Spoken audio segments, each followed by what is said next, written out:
சொன்ன என்ன சொல்லும்? அவன் மட்டும் என்ன பொம்பளை தானே? அவ அதே மாதிரி போவா. நீ என்ன போவ?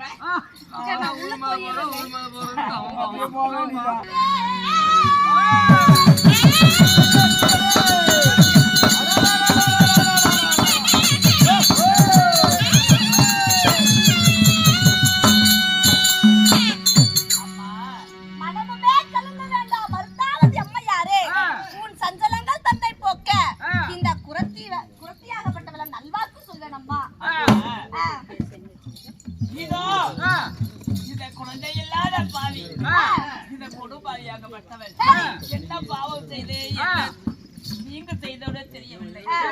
குழந்தையிலேயே என்று என் கணவராகப்பட்டவர் தேவலோக குழந்தை வரமாக போயிருக்கிறார். அவர் போனவர் அங்கிருக்க ஆனால் என்ன நடந்தது தெரியுமா? தெய்வலோகத்திலே தெய்வ கன்னிகளாகப்பட்டவர்கள் என்னுடைய அரண்மனைக்கு வந்து சாதம் கேட்க நானும் சாதம் பரிமாறினேன். குழந்தை இருந்தால் கூப்பிடுங்கள், ஒரு சாதத்தை நாங்கள் சாதம் அருந்துகிறேன் என்று சொன்னார்கள். அம்மா நானோ குழந்தை இல்லாத பாவி, நான் எந்த குழந்தைக்கு போவேன்? உன் வரலாறு நான் அறிவேன். அதனால உன் கணவரோ முருகன் உனது பெயரோ மருந்தாமது அம்மையார். பல ஆண்டு காலமாக உங்களுக்கு குழந்தை என்பதே கிடையாது. பேர் சொல்ல நாடாளுவதற்கு கூட ஒரு பிள்ளை இல்லாத துர்பாக்கியம்.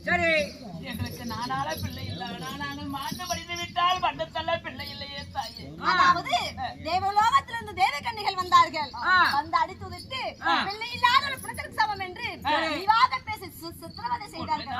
அதனால இனிமேல் இந்த உயிரை வைத்து நாங்கள் வாழ்வதை விட மாட்டு மடிந்து விடலாம் என்று போகும் பொழுது இப்படி எனக்கு புரியுரைக்க வந்திருக்கிறாயே. அங்கதான் நீ தப்பு செய்யற. அம்மா கல்லன்னு கண்டதெல்லாம் கடவுளா கும்பிட்டீங்க. நீங்க கும்பிடாத தெய்வம் இல்ல, போகாத கோவில் இல்லை, கும்பிடாத தெய்வம் இல்லை. கல்லென்று கண்டதெல்லாம் நாங்க கடவுளா நினைத்து அந்த கடவுளுக்கு பூஜை செய்து நான் கடவுளையே நினைத்து வருகிறோம். அப்படி இருந்த 80 வயது ஆகிவிட்டது. அனைத்து கடவுளுமே நான் வணங்கினேன் என்று ஏனம்மா பொய்யுறுக்கிறாய்? அதனால அனைத்தையும் வணங்கியது ஏனம்மா அந்த பரமேஸ்வரன் வருது தவிர ஆற்று மணலில் அரணாரை உண்டு செய்து சேற்று மணலில் சிவனாரை உண்டு செய்து அந்த பரமேஸ்வரனை துதி செய்தால் கண்டிப்பா உனக்கு குழந்தை பாக்கியம் உண்டம்மா. ஜக்கமா சொல்றேன். வாடிய பயிருக்கெல்லாம் மலை மேகம் துண்டது போல துடித எங்களுக்கு இப்படி ஒரு நல்ல வார்த்தையை எடுத்துரைத்தாயே அம்மா. நல்லவராகப்பட்டவர் தேவலோகம் போயிருக்கிறான்னு சொல்றாருல்ல, அவர் வந்த உடனே சிவனாரை உண்டு செய்து சிவனாரை துதி செய்யுங்கள், கண்டிப்பாக உங்களுக்கு குழந்தை பாக்கி இருந்து. இதை என்ன ஜக்கமா சொல்றாமா? ஜக்கமா சொல்றா.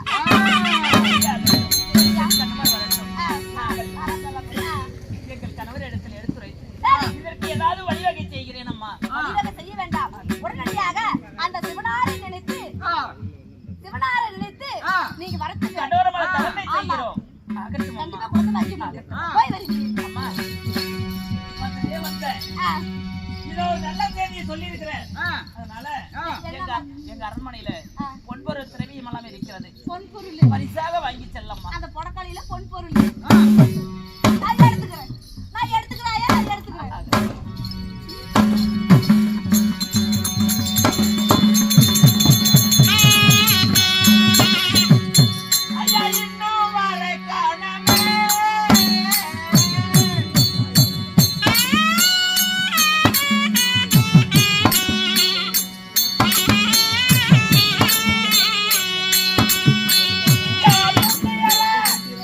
மன்ன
நான் அதை எப்படி சொல்லட்டும் கண்ணே?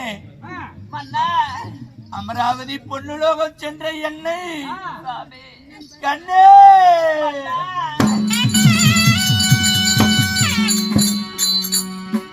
கண்ணே சகல தேவர்களுக்கு முன்னே தேவேந்திர மன்னன் என்னை அடித்து உதைத்து அதாகுதம் செய்து விட்டார். என்னவென்றா சொல்கிறீர்கள் தாதா?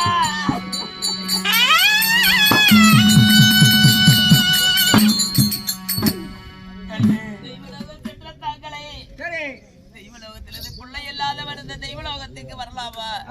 பிள்ளை இல்லாதவனுக்கு இந்த புண்ணிய லோகத்தில் என்ன வேலை? அப்படி என்று அடித்து உதைத்து தெய்வலோகத்தை விட்டு தள்ளி விட்டார்களா சாமி?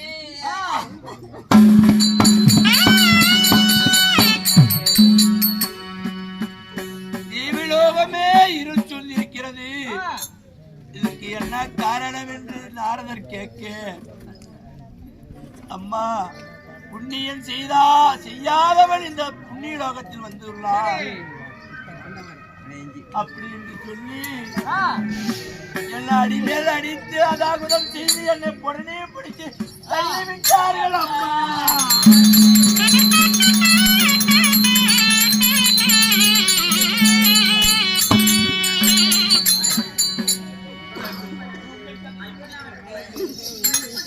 என்ன நடந்தது தெரியுமா?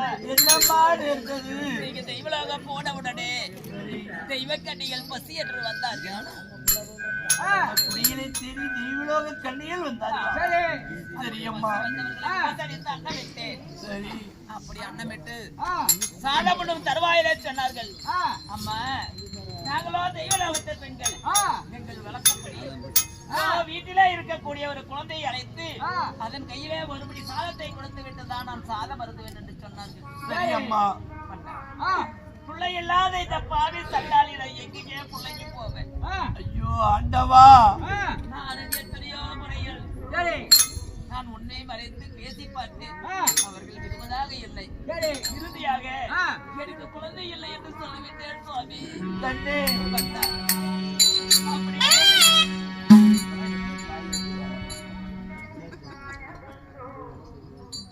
கண்ணே அப்படி சொன்ன உடனே அடியே சண்டாளி, நாங்கள் வருகின்ற பொழுது பிள்ளை இல்லை என்று சொன்னா உன் வீட்டிற்கு சாதம் மருந்து வந்திருப்பேனா? பிள்ளை இல்லாத வீட்டுல சாதம் உண்ணாது புலவுக்கு சமம். ஐயோ அப்படி என்று ஏனிடமாக பேசி தாசி என்றும் வேசி என்றும் அவசேரி என்று என்னை பேசி அடித்து உதைத்து விட்டார்கள்.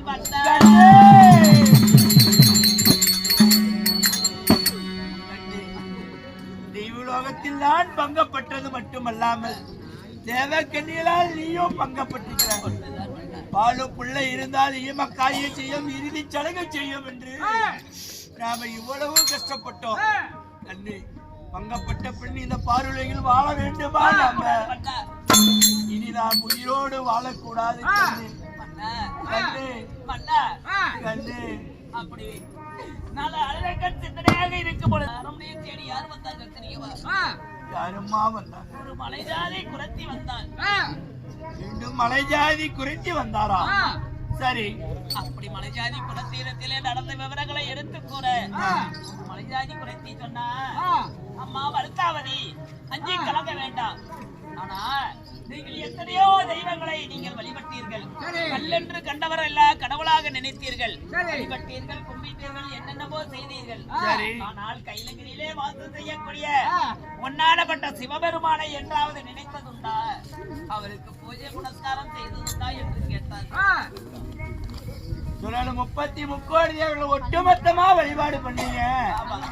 உலகையெல்லாம் படியளக்கக்கூடிய ஒன்னானப்பட்ட கைலங்கிரீஸ்வரனை வழிபாடு பண்ணீங்களான்னு சரி. அதனால ஆத்து மணல் எடுத்து அரணால் லிங்கம் செய்து, சேர்த்து மணல் எடுத்து சிவனால் லிங்கம் செய்து அந்த சிவனை வழிபட்டால் உங்களுக்கு நிச்சயமாக குழந்தை பிறக்கும் என்று இந்த குரத்தி சொன்னார். அப்படியா? குறை மாதர் வந்து குறி சொல்லும் பொழுது சிவனாரை வழிபட சொன்னாங்க. சிவனாரை வழிபட்டால் புத்திரபாக்கியம் கிடைக்கும். அப்படியானால் சொன்ன பிரகாரமே ஆத்து மணலை அள்ளி அரணார் உருவம் பிடிப்போம்.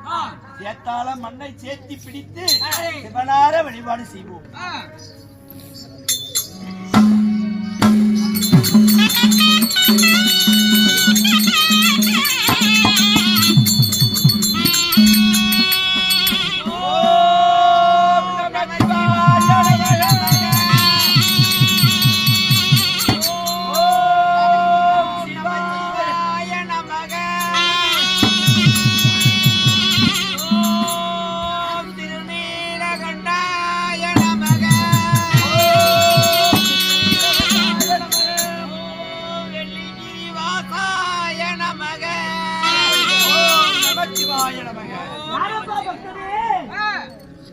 என்னை கோரி கடுமையான தவம் இருக்கிறீர்கள். யார் நீங்கள்? என்ன காரணமாக தவம் இருக்கிறீர்கள்? சுவாமி, நானோ மிருகண்டரிசி, என் மனைவியால் மருத்தாவதி.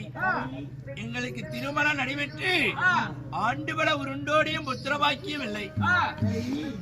புத்திரபாக்கியம் இல்லாத காரணத்தினால் நான் தேவலோகம் சென்றேன். நான் அகப்பட்டு தேவர் கையில் அகப்பட்டு நான் பங்கப்பட்டு வந்தேன். என் மனைவி வீட்டிலே இருக்கு தருவாயில தேவக்கன்னிகள் வந்து அடித்து உதைத்து அதாகுதம் செய்து விட்டார்களாம். புத்திர பாக்கியம் இல்லாத காரணத்தினால் மாண்டு விடலாம் என்று தருவாயில் உரத்தி வந்து குறை சொல்லி போயிருக்கிறாங்க. புக்கன் படுத்த பரமேஸ்வரரை முக்காலம் வழிபட்டால் உனக்கு புத்திர பாக்கியம் கிடைக்கும் என்று. அதனால உன்னை மண்டியிட்டு பகவான் உன்னை நாங்கள் தோத்திருக்கிறோம் சுவாமி. உன்னுடைய தகவலை கண்டு நான் மனமார்ந்த நினைவும் அடைந்தேன். ஆனா உனக்கு குழந்தை வரம் தருவதெல்லாம் பெரியதில்லை. உனக்கு அற்புத்திரன் வேண்டுமா இல்ல தற்புத்திரன் வேண்டுமா? சுவாமி, அற்புத்திரன் என்றால் என்ன, தற்புத்திரன் என்றால் என்ன சுவாமி? அற்புத்திரன் என்றால் உனக்கு 100 பிள்ளைகள் பிறக்கும். அந்த 100 பிள்ளைகளும் ஏதேனும் எண்ணத்தோடு தான் பிறக்கும். குருடு என்று சொல்லக்கூடிய ஏதேனும் மூலவற்றவன் மட்டுமே பிறப்பான். ஒருவேளை தற்புத்திரன் வேண்டும் என்றால் அவன் அளவோடும் அறிவோடும் பிறப்பான். அவனுக்கு ஆயுள் 16 முடிந்தவனே நானாகப்பட்டவன் அவனுடைய உயிரை எடுத்து போவான். இது உனக்கு எது வேண்டும்? சாமி, நான் இவ்வளவு கால குழந்தை பாக்கியம் இல்லாமல் இப்ப கூன் குருடு முண்டி முடவாண்டியாக நான் பெற்று இந்த வையகத்தில் எனக்கு பெருமை சேராது. அன்றே பிறந்து அன்றே இருந்தாலும் அறிவிலும் ஆற்றிலும் சிறந்த குழந்தையாக இருக்க வேண்டும். எனக்கு தற்புத்திரன் தான் சுவாமி வேண்டும். அன்றே பிறந்து அன்றே மாண்டு மடிந்தாலும் மண்ணுலகிலே நாங்கள் பெருமையோடு வாழ வேண்டும். இத்தனையாண்டு காலமாக எங்களுக்கு புதல்வரம் இல்ல, எனக்கு பிள்ளைகள் என்று சொன்ன மக்களிடம் இவ்வளவு அழகான பிள்ளையை பெற்றெடுத்திருக்கிறார் என்ற பெருமை மட்டும் வந்தால் போதும் என்று நினைக்கிறீரா? அப்படியா? அதே போல தற்புதன் என்று சொல்லக்கூடிய அழகும் அறிவும் ஆற்றலும் நிறைந்த அளவுள்ள செல்வன் பிறப்பார். அவனுக்கு ஆயுள் 16 முடிந்தவனே காலனானவனுடைய உயிரை பறித்து போவான். விடுவரத்தை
உங்களாட்டமே புடுக்கு இருக்குது. 4 குஞ்சு ஆண் குழந்தை பிறந்திருக்கிறது. உண்மைதான். இந்த குழந்தைக்கு பேர் வைக்க வேண்டுமா? பேரு? ஆமா. வெங்கப்பூக்கு ரங்கசாமின்னு வைங்க. நடி பேர்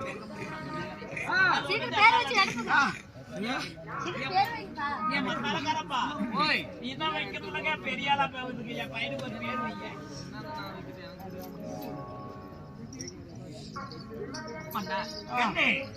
இதோ மிருகண்டரோ இந்த மருத்தாவதியோ சிவபெருமானின் மீது பக்தி கொண்டதனால இந்த குழந்தை பிறக்கிறது. அதனால இந்த குழந்தைக்கு மார்கண்டன் என்று பெயர் வைக்கலாம்.